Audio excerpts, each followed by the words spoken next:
সদস্য হয় আমরা নবায়ন করব। নবায়ন করে আমরা আবার আগামী বছরের জন্য রেডি হব। ইতিমধ্যেই আমরা বসে আছি বক্তব্য শোনার জন্য। অনেকেই যে আসল বক্তব্য দিয়ে শুরু প্রধান অতিথি, তাই না? তাই নাকি? আপনি কি প্রধান অতিথি শুনছেন না? তিনি জাতীয় এবং নির্বাচন সম্বন্ধে, জাতীয় বিষয়ে এবং আমাদের দলের বিষয়ে সমস্ত বিষয়ে তিনি বর্ণনা করবেন। তার জন্য আমরা সময় রেখে সুন্দরভাবে যদি তার নির্দেশনাগুলো মানি এটার জন্য অপেক্ষা করব এবং তার বক্তব্য শুনে পরিপূর্ণভাবে আমরা এই কাজটি সম্পন্ন করব বলে আশা রাখি এবং আপনাদের সকলে আমি শুভকামনা করে আজকে আমার বক্তব্য আমি শেষ করছি। এই বক্তব্য শেষ করার পরে, অনুষ্ঠান শেষের পরে আমরা এটাকে একটু উদ্বোধন করব বাইরে গিয়ে। গাউস ভাই এটা ইতিমধ্যেই ব্যবস্থা করেছেন বাইরে, আমাকে বলেছেন মুক্তা ভাই যে বাইরে একটা লাইন ধরে আমরা উদ্বোধন করে উদ্বোধন অনুষ্ঠানটা আপনাদের সামনে যাতে করতে পারি এই আশা ব্যক্ত করে আপনাদের সকলকে আমার অন্তরের অন্তঃস্থল থেকে ধন্যবাদ জানিয়ে যারা মঞ্চে আছেন এবং যারা সামনে আছেন, যারা উপরে আছেন, সাংবাদিক ভাইদের, ক্যামেরাম্যান ভাইদের সকলকে ধন্যবাদ জানিয়ে বক্তব্য শেষ করলাম। আসসালামু আলাইকুম ওয়া রাহমাতুল্লাহি ওয়া বারাকাতুহু। বাংলাদেশ জিন্দাবাদ, বাংলাদেশ জাতীয়তাবাদী দল জিন্দাবাদ, দেশনেত্রী বেগম খালেদা জিন্দাবাদ, তারেক রহমান জিন্দাবাদ, শহীদ রাষ্ট্রপতি জিয়া রহমান অমর হোক। ধন্যবাদ সবাইকে।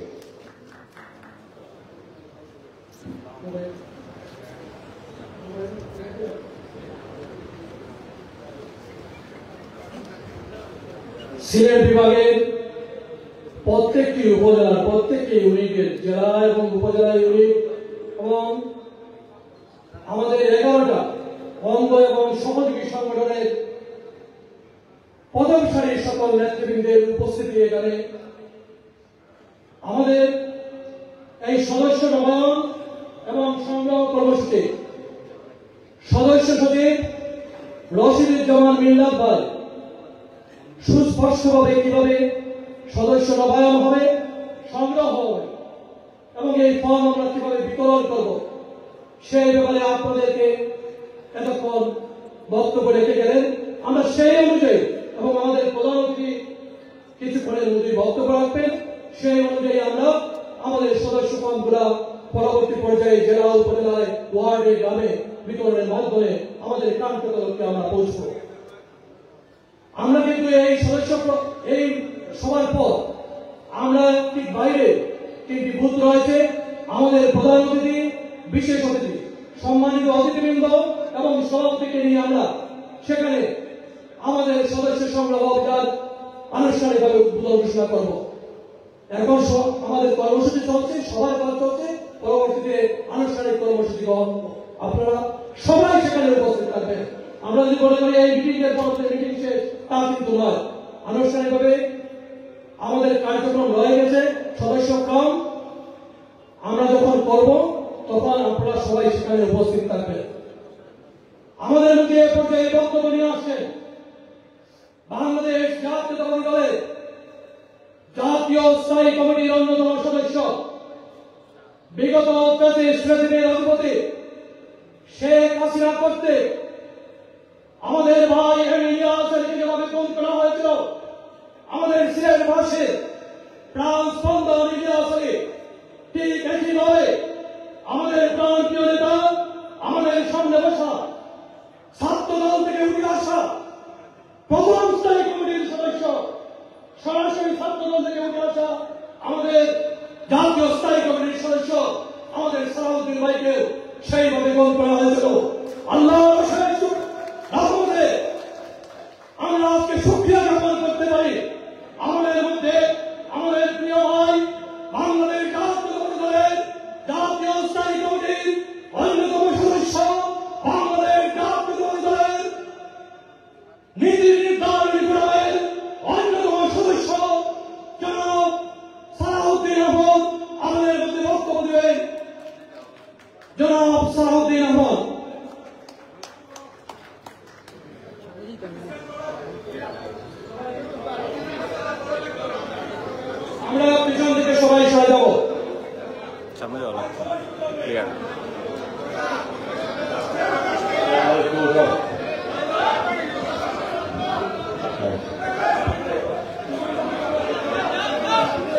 বিসমিল্লাহিররহমানিররহিম। প্রিয় সভাপতি,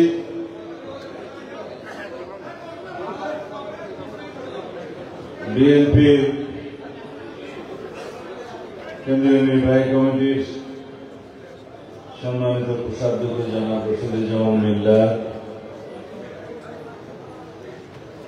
উপদেষ্টাগণ, সর্বস্তরের নেতৃবৃন্দ,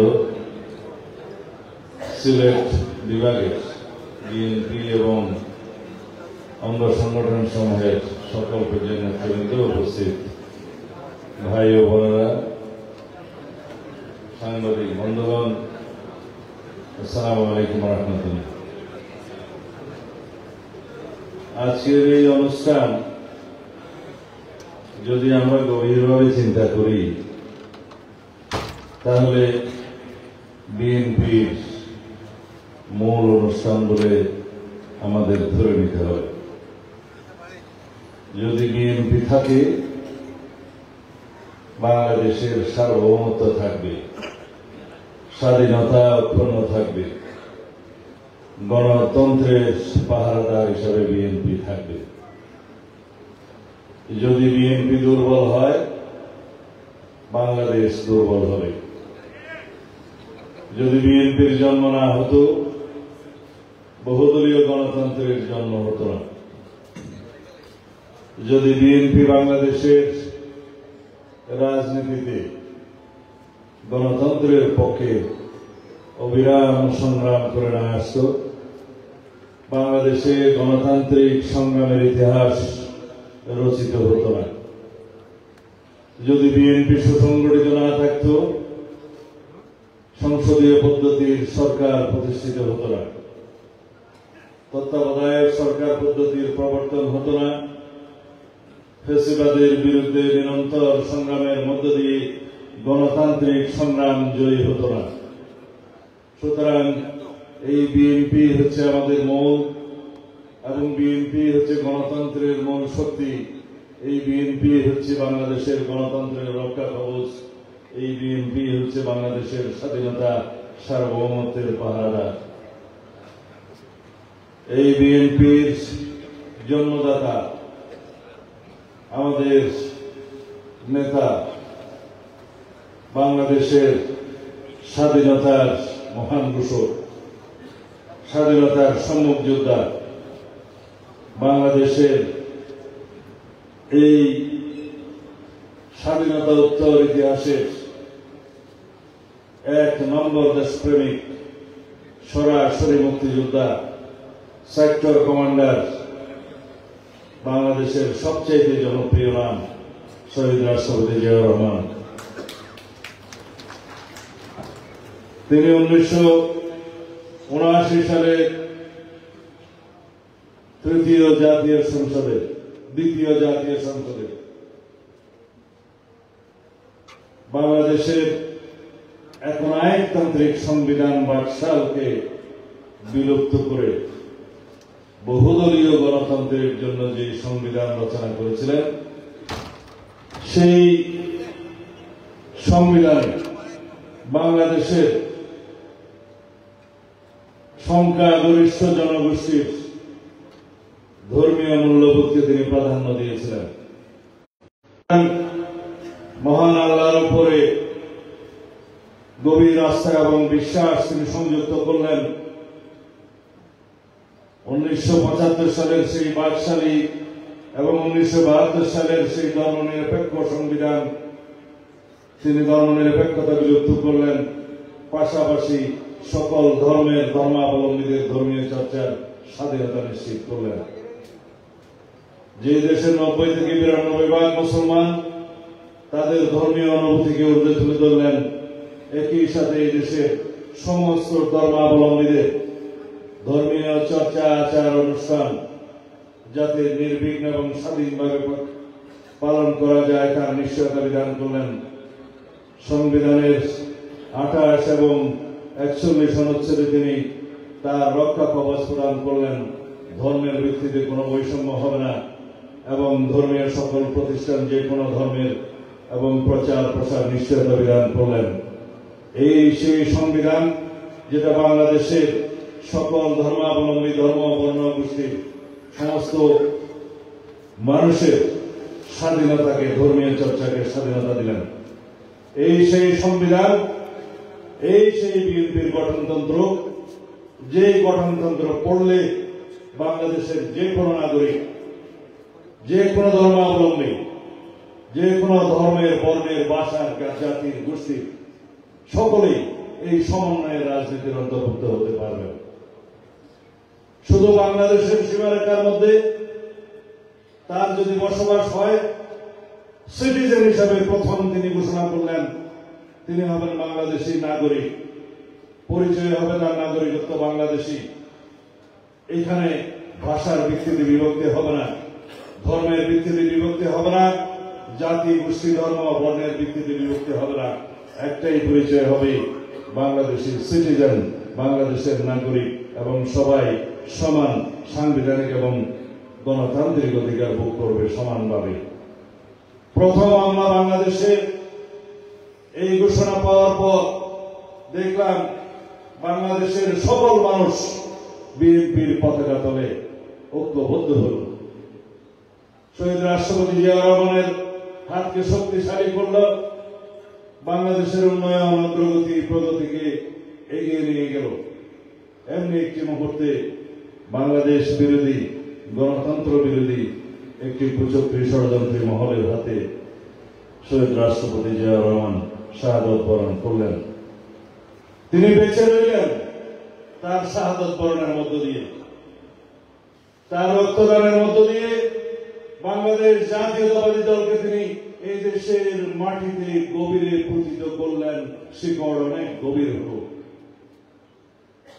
আমরা তাকে দেখে রাজনীতিতে এসেছিলাম, একজন দেশপ্রেমিক, একজন ধর্মবীর, একজন স্বাধীনতার যোদ্ধা, একজন মহান স্বাধীনতার ঘোষক, তাকে দেখেই আমরা রাজনীতিতে এসেছিলাম।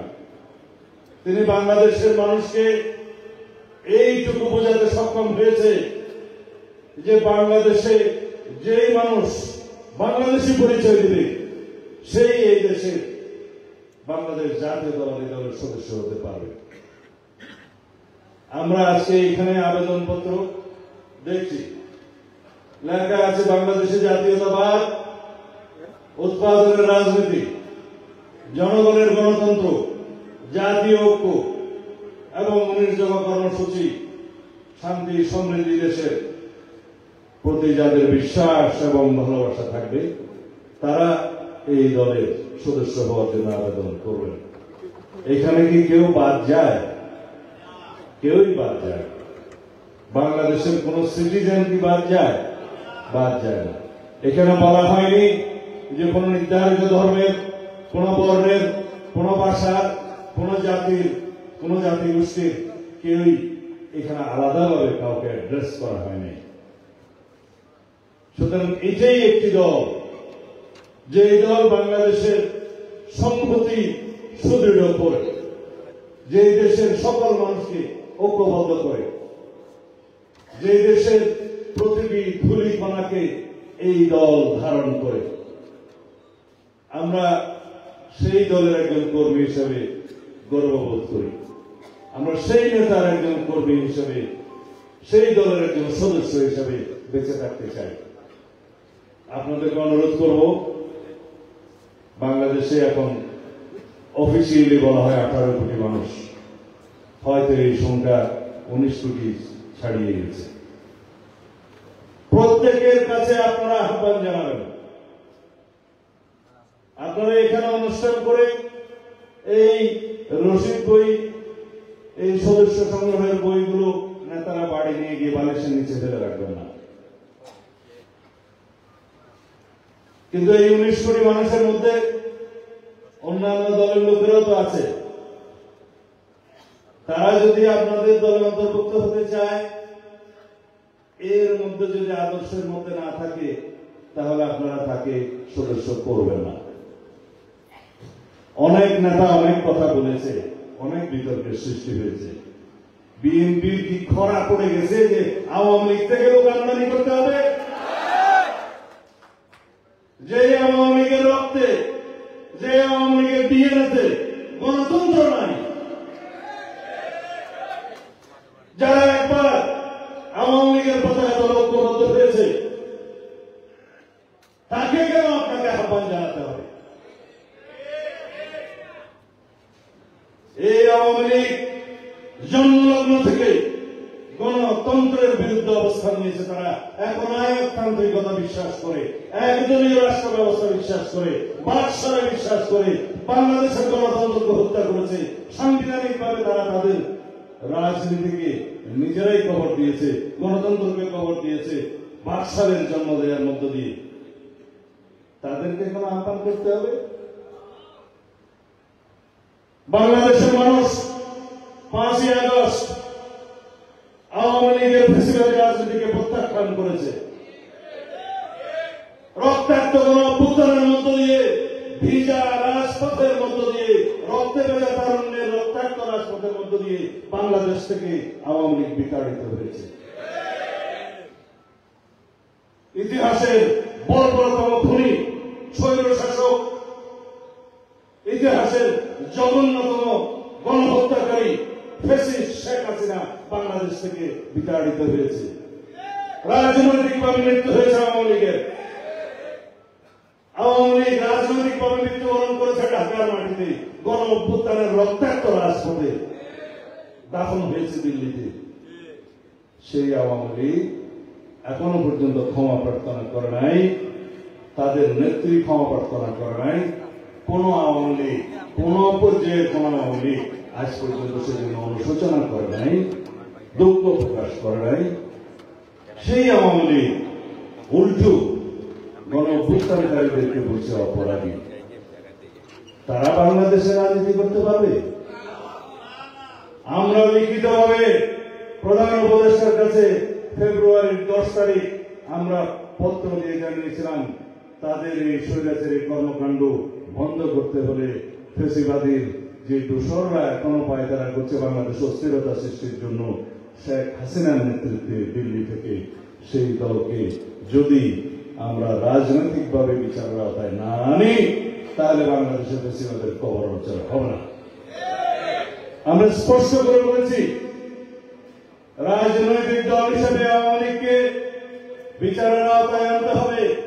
আদালতের বিচারের মধ্য দিয়ে নির্ধারিত হবে বাংলাদেশের আওয়ামী লীগের রাজনৈতিক ভাগ্য। তারা রাজনীতি করতে পারবে কিনা, নির্বাচন করতে পারবে কিনা কোর্ট ডিসাইড করবে, আদালতের মাধ্যমে ডিসিশন দিতে হবে। আর জনগণ তো সিদ্ধান্ত জানিয়ে দিয়েছে 5ই আগস্ট। সরকার আইন পরিবর্তন করে সেটা করলেন, কিন্তু অনেক পানি ঘোলা করে। আমাদের সরকার ঘোলা করে পানি খায় একটি প্রাণীর মতো। আমি এর বেশি বলবো। এই সরকারের উদ্দেশ্যে পরে কথা বলবো, আগে বিএনপির ইতিহাস বলি। মরা আওয়ামী লীগের ইতিহাস বলে আমি আর সময় নষ্ট করতে চাই না। বাংলাদেশের জনগণের সামনে আপনারা বিএনপির ইতিহাস ঐতিহ্যকে তুলে ধরবেন। বাংলাদেশের যত সংস্কার হয়েছে, উন্নয়ন উৎপাদন হয়েছে, সমৃদ্ধি হয়েছে, প্রগতি হয়েছে, রাষ্ট্রপতি জিয়াউর রহমানের হাত ধরে হয়েছে, বিএনপির হাত ধরে হয়েছে, গণতন্ত্রের উত্তরণ হয়েছে, গণতন্ত্র প্রতিষ্ঠিত হয়েছে, স্বৈরাচার বিরোধী, সামরিক শাসন বিরোধী অবিরাম সংগ্রামের মধ্য দিয়ে দেশনেত্রী বেগম খালেদা জিয়া গণতন্ত্রের মুক্তি এনেছেন। এবং তারপরেও আমরা সংসদীয় রাজনীতিতে গিয়েছি। দেশনেত্রী বেগম খালেদা জিয়া আইন পাশ করে সেই সংসদীয় রাজনীতি প্রবর্তন করেছেন। 1996 সালে আমরা তত্ত্বাবধায়ক সরকার প্রবর্তন করেছি। এগুলো বিএনপির রাজনৈতিক ইতিহাস এবং ঐতিহ্য। এরপরে শেখ হাসিনা স্বৈরশাসন ফ্যাসিবাদের বিরুদ্ধে অবিরাম রক্তাক্ত সংগ্রামের মধ্য দিয়ে এক পর্যায়ে এই ফ্যাসিবাদের পতন হলো, যার নেতৃত্বে ছিলেন আমাদের নেতা বিএনপির ভারপ্রাপ্ত চেয়ারম্যান জনাব তারেক রহমান। তার সাক্ষী আপনারা আছেন, বাংলাদেশের মানুষ আছে। একইভাবে আগামীর স্বপ্ন দেখাতে চাই বাংলাদেশের আগামী গণতান্ত্রিক সংগ্রামে গণতান্ত্রিকভাবে বাংলাদেশকে নতুন বাংলাদেশ হিসেবে গড়ে তোলার, গণতান্ত্রিক সাম্যভিত্তিক বৈষম্যহীন এবং একটি সুন্দর উজ্জ্বল ভবিষ্যৎ সাম্যের বাংলাদেশ, মানবিক বাংলাদেশ, সুবিচারের বাংলাদেশ নির্মাণের জন্য আমাদের নেতৃত্ব দেবেন জনাব তারেক রহমান। আপনারা জিজ্ঞেস করতে পারেন, দেশনেত্রী বেগম খালেদা জিয়ার কথা বললেন না? দেশনেত্রী বেগম খালেদা জিয়া মানেই তো বাংলাদেশ। দেশনেত্রী বেগম খালেদা জিয়া মানেই এদেশের গণতন্ত্র। দেশনেত্রী বেগম খালেদা জিয়া মানেই এদেশের গণতন্ত্রের মা। সুতরাং আমরা সব সময়, যতদিন তিনি আমাদের মধ্যে বেঁচে থাকবেন, বাংলাদেশের মানুষের কাছে ঐক্যের প্রতীক হিসেবে থাকবে, স্বাধীনতার সার্বভৌমত্বের প্রতীক হিসেবে থাকবে, গণতন্ত্রের রক্ষা কবচ হিসেবে থাকবে। আমরা সেই রকম একটি বাংলাদেশ নির্মাণের জন্য 31 দফা প্রণয়ন করেছি। কবে? স্বৈর শাসনের পতনের আরো 1.5 বছর আগে 2023 সালের 13 জুলাই পল্টনের রাজপথে বিশাল জনসভার মধ্য দিয়ে আমাদের দলের মাননীয় ভারপ্রাপ্ত চেয়ারম্যান 31 দফার প্রস্তাবনা বাংলাদেশের মানুষের কাছে তুলে ধরেছিলেন। তিনি বলেছিলেন, এই 31 দফার ভিত্তিতে রাষ্ট্র সংস্কার করা হবে, রাষ্ট্র কাঠামো মেরামত করা হবে। এই 31 দফার মধ্য দিয়ে সংবিধানের গণতান্ত্রিক সংস্কার হবে, একটি বাসযোগ্য, সুন্দর, সাম্যভিত্তিক, মানবিক মর্যাদার এবং সুশাসনের বাংলাদেশ প্রতিষ্ঠা করা হবে। আমরা করব সংবিধান সংস্কার কমিশন, আমরা করব বিচার বিভাগ সংস্কার কমিশন, আমরা করব বলেছিলাম প্রশাসন সংস্কার কমিশন, মিডিয়া সংস্কার কমিশন সহ সর্বক্ষেত্রে যতগুলো সংস্কার কমিশন করার আগে আমরা করব সেই সংস্কার কমিশনের মধ্য দিয়ে বাংলাদেশের মানুষের মতামতের মধ্য দিয়ে একটি ঐক্য সৃষ্টি করে ঐক্যমতের ভিত্তিতে আমরা সেই সমস্ত কর্মসূচি প্রণয়ন করে একটি শক্তিশালী গণতান্ত্রিক বাংলাদেশ রাষ্ট্র নির্মাণ করব। এই ছিল আমাদের প্রতিশ্রুতি। আমরা জানতাম না ফ্যাসিবাদের পতন কবে হবে, কিভাবে হবে, কত রক্তপাতের মধ্য দিয়ে হবে, কিন্তু আমরা জানতাম এই ফ্যাসিবাদের পতন হবে, খুব শিগগিরই পতন হবে। কোন অস্বাভাবিক পন্থায়, কোন স্বৈর শাসন, কোন ফ্যাসিবাদ চিরস্থায়ী হয় না, তাদের পতন হয় এবং অতি অবশ্যই নিষ্ঠুরভাবে পতন হয়। এটাই সভ্য দুনিয়ার ইতিহাস। হাসিনার পতনও নিষ্ঠুরভাবে হয়েছে। আমরা ইতিহাস পড়েছি, ইতিহাস থেকে বলা হয় কেউ শিক্ষা নেয় না, কিন্তু ইতিহাস তো পড়েছি, ইতিহাস জেনেছি, জেনে বিশ্বাস করেছি হাসিনার পতন হবে, খুব শীঘ্রই হবে, রক্তাক্ত ভাবে হোক, অন্যভাবে হোক, অস্বাভাবিক পন্থায় হবে, তবে পরিণতি যে করুণ হবে সেটা ইতিহাস বলে দেয়। আমরা চচেষ্টুর পতন দেখেছি, তার নির্মম মৃত্যু দেখেছি, আমরা পিনোশেটকে দেখেছি, তার নির্মম মৃত্যু দেখেছি, আমরা মধ্যপ্রাচ্যের 2-1 স্বৈর শাসককে দেখেছি, জনগণের বিরুদ্ধে যারা দাঁড়িয়েছিলেন তাদের উৎখাত হতে দেখেছি, তাদের নির্মম পতন দেখেছি, নির্মম হত্যাযজ্ঞ দেখেছি। এগুলো ইতিহাসের সাক্ষী, অহরহ দিতে পারি, না দিয়েই ভালো হবে। আমরা মনে করেছিলাম এই স্বৈর শাসক বাংলাদেশের মানুষের দাবি মেনে নিয়ে তার নিজের বিচারের কাজ জোড়ায় দাঁড়াবেন, কিন্তু ইতিহাস তা বলে না। সেজন্য আমরা বিচারের ব্যবস্থা করছি। আওয়ামী লীগের দলগতভাবে বিচার হবে এবং এই গণহত্যা, মানবতা বিরোধী অপরাধের জন্য যারাই দায়ী, ব্যক্তিগত অপরাধের জন্য, ইন্ডিভিজুয়াল ক্রিমিনাল লায়াবিলিটির জন্য তাদেরকে কাঠগড়ায় দাঁড়াতে হবে, নিয়ে আসতে হবে। যারা এখন কাঠগড়ায় দাঁড়িয়েছে তারা সংখ্যায় অনেক কম, তাদের প্রত্যেককে দাঁড়া করানো হবে যারা বাংলাদেশের মানুষের উপরে হেলিকপ্টার থেকে গানশিপ দিয়ে গুলি করে এদেশের জনগণকে হত্যা করেছে। জাতিসংঘের রিপোর্ট 1400 মানুষকে তারা হত্যা করেছে, কিন্তু প্রকৃতপক্ষে এই সংখ্যা 2000-এর বেশি। তারা রেকর্ড ভিত্তিক রিপোর্ট প্রণয়ন করেছে, সেজন্য সংখ্যা কিছু কমেছে। জাতিসংঘের রিপোর্ট আছে তারা 20,000-এরও বেশি মানুষকে চিরতরে পঙ্গু করেছে, অন্ধত্ব বরণ করেছে, 100 2 চোখের অন্ধত্ব বরণ করেছে 500 অধিক, 1 চোখের অন্ধত্ব বরণ করেছে অসংখ্য।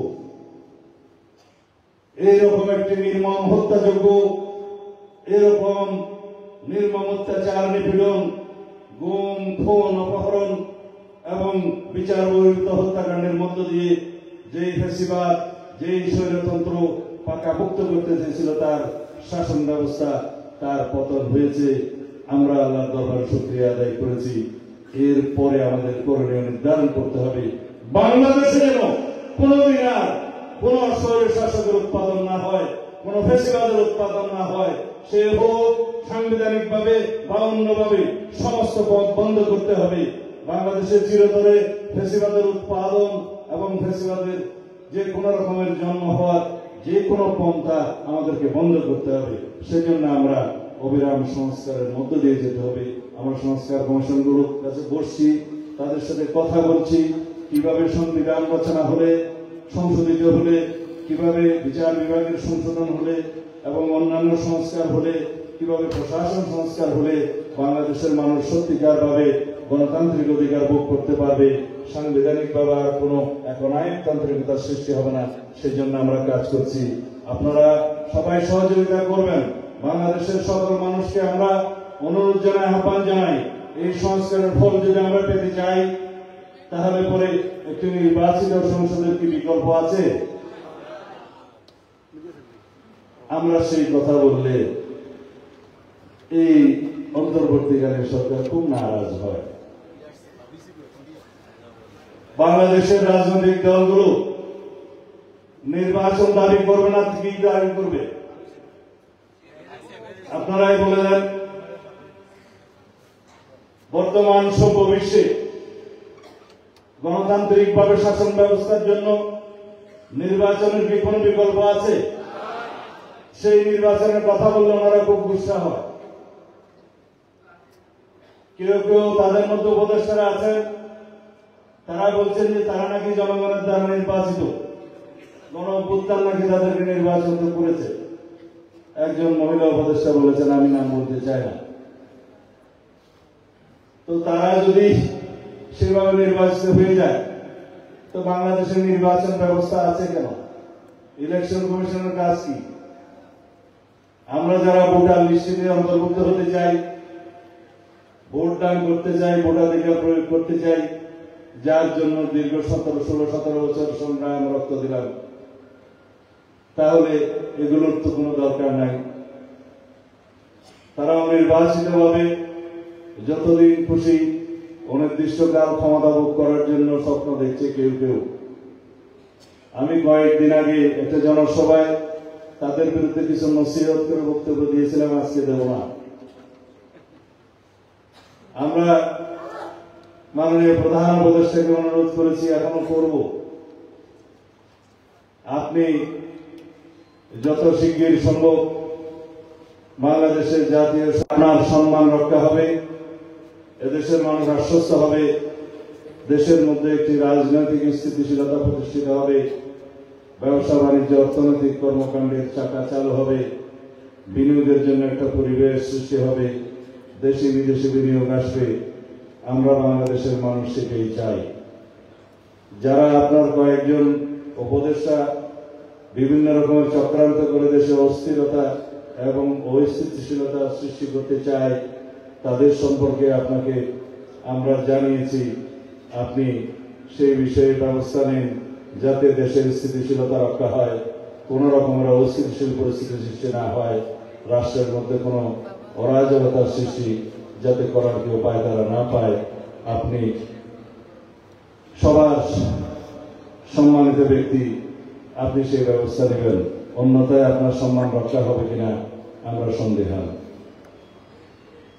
কথাগুলো খুব নরম ভাষায় বললাম, সেজন্য মাননীয় প্রধান উপদেষ্টা খুব নরম ভাবে নেবেন, আশা করি সেটা হবে না। বলছি নরম ভাবে, মাননীয় প্রধান উপদেষ্টা হয়তো আপনার কানে যেতেও পারে, নাও যেতে পারে, গেলে ভালো, আর যদি আপনি কানে না তোলেন তাহলে সবার জন্য খারাপ। ভাবটা এখন এমন হয়েছে, আপনাদের সমস্ত উপদেষ্টারা, মাননীয় উপদেষ্টারা মনে করছেন বাংলাদেশটা পুরোটাই বোধহয় তাদের, কথায় উঠবে এবং বসবে। তারা মন যা চায় তাই সিদ্ধান্ত নেবে এবং আমাদেরকে মেনে নিতে হবে। আপনারা যে রাস্তায় হাঁটছেন সেটা অত্যন্ত অগণতান্ত্রিক পন্থায় হাঁটছেন। আপনারা কথা বলছেন গণতন্ত্রের বিপরীত ভাষায়, আপনারা কাজ করছেন আইনের শাসনের বিরুদ্ধে। একটি উদাহরণ দিয়ে কথা বলি। ঢাকার রাজপথে নগর ভবনে আজকে কয়েকদিন যাবৎ জনগণ ঢাকা নগর ভবন তালাবদ্ধ করে রেখেছে, চতুর্দিক থেকে তারা ঘেরাও করে রেখেছে। আলটিমেটাম দিয়েছে স্থানীয় সরকার উপদেষ্টাকে যে আদালতের রায়ে যিনি মেয়র ঘোষিত হয়েছেন জনাব ইঞ্জিনিয়ার ইশরাক, ইলেকশন কমিশন যার নামে গেজেট প্রকাশ করেছে আদালতের রায় মেনে, তাকে আপনারা শপথ গ্রহণ করাবেন না, বিভিন্ন রকমের কলা কৌশল করছেন। তাই কি আইনের শাসন হলো? আইন আদালতের শাসন হলো? আমরা কিসের শাসনের জন্য অপেক্ষা করছি? আইনের শাসনের জন্য। প্রফেসর ইউনূস সাহেব এবং আপনার একজন অল্প বয়স্ক উপদেষ্টা স্থানীয় সরকার মন্ত্রণালয়ের দায়িত্ব আছেন, তারা মনে করছেন যে তারা আইনের আদেশ মানবেন না, কোর্টের আদেশ মানবেন না, ইলেকশন কমিশনের গেজেট। আমরা সবসময় আপনাদেরকে সহযোগিতা করেছি, এই সরকারকে সহযোগিতা করার জন্য আমরা প্রতিশ্রুতিবদ্ধ, কিন্তু তার মানে এই না যে আমরা দাসখত দিয়েছি আপনাকে যা করবেন তাই সমর্থন করার জন্য। আমি আহ্বান করছি অতি অল্প সময়ের মধ্যে, পারলে আজকে কালকের মধ্যে ঢাকা দক্ষিণ সিটি কর্পোরেশনের মেয়র হিসেবে আদালত ঘোষিত জনাব ইঞ্জিনিয়ার ইশরাক হোসেনকে শপথ গ্রহণ করানোর ব্যবস্থা করুন। অন্যথায় ঢাকার এই আন্দোলনকে কেন্দ্র করে হয়তো আরো বৃহত্তর আন্দোলন করতে হতে পারে। যাই হোক, আজকে এই সদস্য সংগ্রহ অভিযান উদ্দেশ্য সম্পর্কে আপনাদের সাথে কথা বলেছি। আপনারা কাদেরকে সদস্য নেবেন সেই বিষয়ে আমরা কথা বলেছি, কিন্তু সংগঠন কিভাবে করবেন সেই বিষয়ে এখনো কথা বলিনি। অত্যন্ত গণতান্ত্রিক প্রক্রিয়ায় আমরা এখন সম্মেলনগুলো করছি, আপনাদের নজরে আছে কিনা? তৃণমূল পর্যায় থেকে আমরা ভোটের মাধ্যমে নেতৃত্ব প্রতিষ্ঠা করছি, আপনারা লক্ষ্য করেছেন। নেতৃত্বের প্রতিযোগিতা থাকবে, প্রতিদ্বন্দ্বিতা থাকবে, প্রতিহিংসা যেন না থাকে। সবাই এখানে ঠিক বলছেন, সম্মেলনে আসলে দেখা যাবে। সেই জন্য গঠনতন্ত্র মেনে চলবেন, পার্টির কেন্দ্রীয় নির্দেশনা মেনে চলবেন এবং সর্বস্তরে গণতান্ত্রিকভাবে কমিটি গঠনের চেষ্টা করবেন। পারতপক্ষে কোন ব্যক্তিকে একাধিক পদ দিবেন না। ওয়ার্ড, ইউনিয়ন,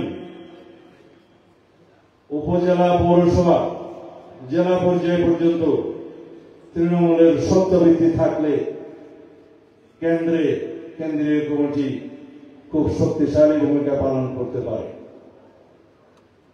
আপনারা অবশ্যই আমার চেয়ে ভালো জানেন, মূল তৃণমূলের কমিটিটাই হচ্ছে দলের সবচাইতে গুরুত্বপূর্ণ কমিটি। ওয়ার্ড কমিটি সবচেয়ে গুরুত্বপূর্ণ কমিটি এবং ইউনিয়ন কমিটি সবচেয়ে গুরুত্বপূর্ণ কমিটি। বাকি কমিটিগুলো তো প্রতিনিধিত্বশীল আকারে এখান থেকেই উঠে আসে, ওয়ার্ড, ইউনিয়ন থেকে। জেলা কমিটিতে একটা সমন্বয় কমিটি, উপজেলা পৌরসভার প্রতিনিধি নিয়ে একটা সমন্বয় কমিটির মতো করা হয় জেলা কমিটি। সুতরাং সবচেয়ে গুরুত্বপূর্ণ কোনটা? Word, union. ওয়ার্ড এবং ইউনিয়নের কমিটিগুলো আপনারা শক্তিশালীভাবে গঠন করবেন, গণতান্ত্রিকভাবে গঠন করবেন। সমস্ত তৃণমূলের সাধারণ মানুষকে আপনারা দলে অন্তর্ভুক্ত করবেন, তাদের কাছে যাবেন। এখন ভাব নিয়ে বসে থাকবেন না যে বিএনপি তো পাওয়ারে যায় যায় অবস্থা, সুতরাং না ডাকলেও আসবে, এরকম মনে করবেন না। আপনারা আমাদের আদর্শ নিয়ে, 31 দফা নিয়ে, ভবিষ্যৎ বাংলাদেশ বিনির্মাণের জন্য আমাদের যে বক্তব্য সেটা নিয়ে প্রত্যেকের কাছে যাবেন, তাহলে পরে তারা অন্তর্ভুক্ত হবে আপনার দলে। আমি যে বক্তব্য দিয়ে শেষ করব সেটা হচ্ছে, খুব খেয়াল করবেন, ফ্যাসিবাদের রাজনীতি কায়েম করে গিয়েছে কারা? আওয়ামী লীগ। আমরা দেব তার বিপরীতে ভালো গণতন্ত্র। দুর্নীতি করতে গেছে বিশ্ব দুর্নীতি কারা? আওয়ামী লীগ। আমরা স্বচ্ছতার রাজনীতি দেব। যারা অপসংস্কৃতি বাংলাদেশে প্রচলন করে গিয়েছে, মঙ্গল সংস্কৃতি যারা প্রচলন করে গিয়েছে, তার বিপরীতে আমরা দেশীয় সংস্কৃতিকে প্রতিষ্ঠা করব। ঠিক আছে? সুতরাং যদি আপনি ভালো কালচার দিয়ে খারাপ কালচারকে অপসারিত করেন, সেটাই উত্তম পন্থা। ভালো রাজনীতিকে দিয়ে, ভালো রাজনীতি দিয়ে খারাপ রাজনীতিকে অপসারিত করবেন, সেটাই উত্তম পন্থা। ভালো কালচার, ভালো পোশাক, ভালো গণতন্ত্র, ভালো সংস্কৃতি এবং সবকিছুর যদি আপনি একটা উদাহরণ হয়ে থাকতে পারেন, জনগণ অতি অবশ্যই আওয়ামী ফ্যাসিবাদী রাজনীতিকে পরিহার করবে। এটাই নিয়ে কারো মূর্তি ভেঙে, বাড়ি ভেঙে, আগুন দিয়ে, পুলিশ দিয়ে মিছিল বন্ধ করে একটা আদর্শ, সেটা যত খারাপই হোক, বন্ধ করা যায় না। তার বিপরীতে আপনাকে ভালো রাজনীতি, ভালো গণতন্ত্র, ভালো সংস্কৃতি, ভালো উদাহরণ এবং স্বচ্ছতার রাজনীতি, দুর্নীতির বিরুদ্ধে আপনাকে প্রতিষ্ঠিত করতে হবে। মানুষ সেটা গ্রহণ করবে। সাধারণ কথা, একটা কালো মুজিব কোট পরে একটা বিদেশি দূতাবাসের একজন অফিসার গুলিস্তানে গেছে কি একটা বাজার করতে। সে জানে না যে এখানে আশেপাশের লোকজন আওয়ামী লীগ খুঁজতেছে। তার এই মুজিব কোট দেখে বলছে ধর আওয়ামী লীগ। সে জানে কোন রকম বেঁচে আসে। পরে কয়েকজন বুঝালো সে একজন অমুক দেশের নাগরিক, তাদের দেশে এটা অন্যভাবে পড়ে, এটা তাদের কালচার। এখন মুজিব সাহেব এটা কোন সময় পড়ছিল, এখানে আওয়ামী লীগ বলে এটা মুজিব কোটা, মুজিব কোটা। সেই বেচারা পরিচয় আইডেন্টিটি কার্ডটা দেখি কোন রকমের জানে গেছে। আপনাকে সেই কোর্টের বিপরীতে কোন কোর্ট, ভালো কোর্ট যদি গ্রহণ করে মানুষ সেটা দিতে হবে না। এইটাকেই বলে যে ভালো পোশাক সংস্কৃতি দিয়ে অন্য পোশাক সংস্কৃতিকে পরিহার করা। একইভাবে আমি আমার কোর্টের কথা বলছি না, আমিও বাধ্য হয়ে এটা করছি। আমিও বাধ্য হয়ে এই বাংলাদেশের মানুষের জন্য এই মুজিব কোট যাতে আর না পড়তে হয় সেজন্য এটা করেছি। যাই হোক, আমাদের ছেলেপিলেরা পাঞ্জাবের উপরে কোটি পড়তে পারে না, খুব কষ্টে থাকে। তো সেটা তখন রিসার্চ করে এটা বের করবে। যদি আপনারা ভালো রাজনীতি উপহার দিতে পারেন, বাংলাদেশের ফ্যাসিবাদের মৃত্যু এমনিতেই হয়ে গেছে, আরো হবে। কিন্তু যদি আমাদের নেতা কর্মীরা যা শোনা যায় আর কি বদনাম, যদি এগুলো সত্যি না হয় খুশি হব। সেটা ব্যবধান আনতে হবে, প্র্যাকটিস করতে হবে। গণতন্ত্র এবং সংস্কৃতি চর্চার মধ্য দিয়ে পরিচ্ছন্ন হয়, সমৃদ্ধ হয়, প্রতিষ্ঠিত হয়। আমাদের গণতান্ত্রিক চর্চা বারবার হোঁচট খেয়েছে বলেই আমাদের দেশে গণতন্ত্র শক্তিশালী হতে পারে না। আমরা আশা করি এমন ভারসাম্যমূলক রাষ্ট্র এবং সমাজ ব্যবস্থা সাংবিধানিকভাবে আমরা প্রতিষ্ঠা করবো ইনশাআল্লাহ, যার মধ্য দিয়ে বাংলাদেশের গণতান্ত্রিক প্রতিষ্ঠানগুলো শর্ত ভিত্তির উপর দাঁড়ায় হবে, সাংবিধানিক প্রতিষ্ঠানগুলো শর্ত ভিত্তির উপর দাঁড়ায় হবে, গণতন্ত্রের রক্ষা কবচ হিসেবে কাজ করবে, বাংলাদেশের বিচার বিভাগ বাংলাদেশের গণতন্ত্রের জন্য রক্ষা কবচ হিসেবে কাজ করবে। তাহলে পরে গণতন্ত্র চর্চার মধ্য দিয়ে আরো কয়েকবার জাতীয় সংসদ নির্বাচনের মধ্য দিয়ে এমন একটা অবস্থায় উন্নীত হবে যে গণতন্ত্র নিয়ে আমরা গর্ব করতে পারবো ইনশাআল্লাহ। জানি না ততদিন পর্যন্ত আল্লাহ রাব্বুল আলামিন হায়াত রাখে কিনা, কিন্তু সেই স্বপ্ন দেখি। আপনাদেরকেও সেই স্বপ্ন এবং সেই স্বপ্ন বাস্তবায়নের জন্য কার্যক্রম গ্রহণের আহ্বান জানিয়ে বিদায় নিতে চাই। বাংলাদেশ জিন্দাবাদ, বাংলাদেশ জাতীয়তাবাদী দল জিন্দাবাদ, শহীদ জিয়া মাহবুব এদেশের গণতন্ত্রের রক্ষা কবচ, স্বাধীনতা সার্বভৌমত্বের প্রতীক দেশনেত্রী বেগম খালেদা জিয়া জিন্দাবাদ। আগামী গণতন্ত্রের যাত্রাপথে আমাদের গণতন্ত্রের প্রধান সেনাপতি, প্রধান নেতৃত্ব, বাংলাদেশের গণতান্ত্রিক সংগ্রামের প্রধান, যার নেতৃত্বের মধ্য দিয়ে ফ্যাসিবাদ মুক্ত হয়েছে বাংলাদেশে, আমাদের নেতা বিএনপির ভারপ্রাপ্ত চেয়ারম্যান জনাব তারেক রহমান জিন্দাবাদ।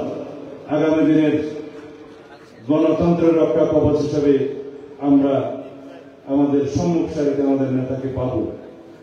আমরা বাংলাদেশের স্বাধীনতা এবং সার্বভৌমত্বকে রাষ্ট্রপতি জিয়াউর রহমান যেভাবে দুইবার রক্ষা করেছেন নিজের জীবন বাজি রেখে, সেরকম একজন নেতৃত্ব তার উত্তরাধিকার হিসেবে আমরা পেয়েছি। আমরা অহংকার বোধ করি। আমাদের নেতা জনাব তারেক রহমান জিন্দাবাদ।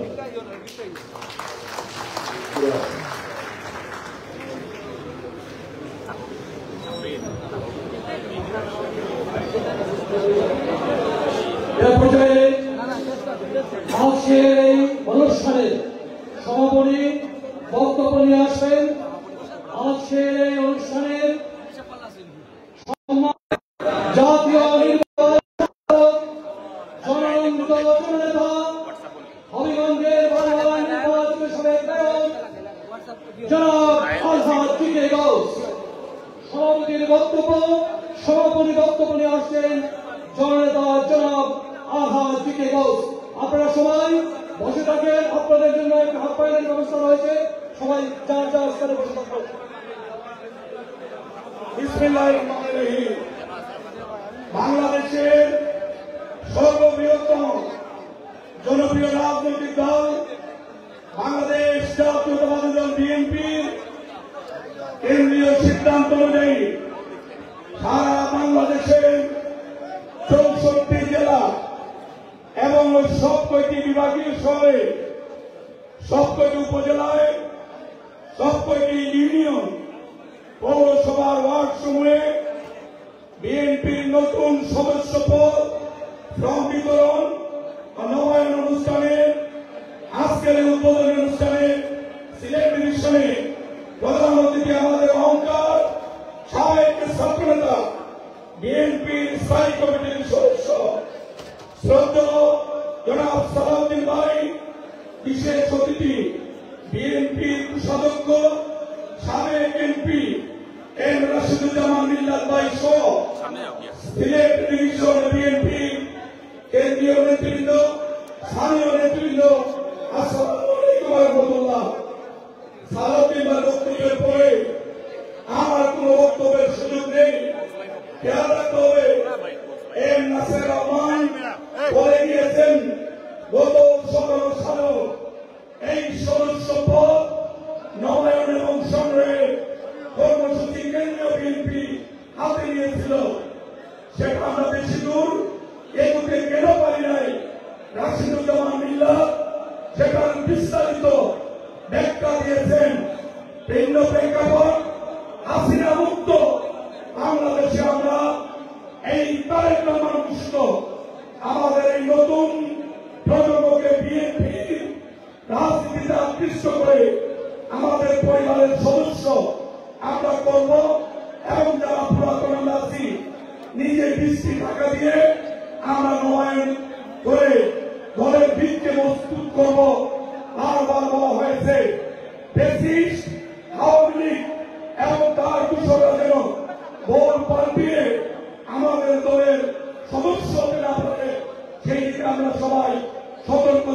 রাখবো এই আশাবাদ ব্যক্ত করে বৃহত্তর সিলেটের 4টি জেলা এবং মহানগরের বিভিন্ন উপজেলা পৌরসভা এবং ওয়ার্ড পর্যায়ের নেতৃবৃন্দ সশরীরে উপস্থিত হয়ে অঙ্গ সংগঠন সময়ে নেতৃবৃন্দ উপস্থিত হয়ে সাংবাদিক বন্ধুগণ উপস্থিত হয়ে এই অনুষ্ঠানটিকে প্রাণবন্ত করেছেন, সাফল্যমণ্ডিত করেছেন। সেই জন্য সিলেট বিভাগ বিএনপির পক্ষে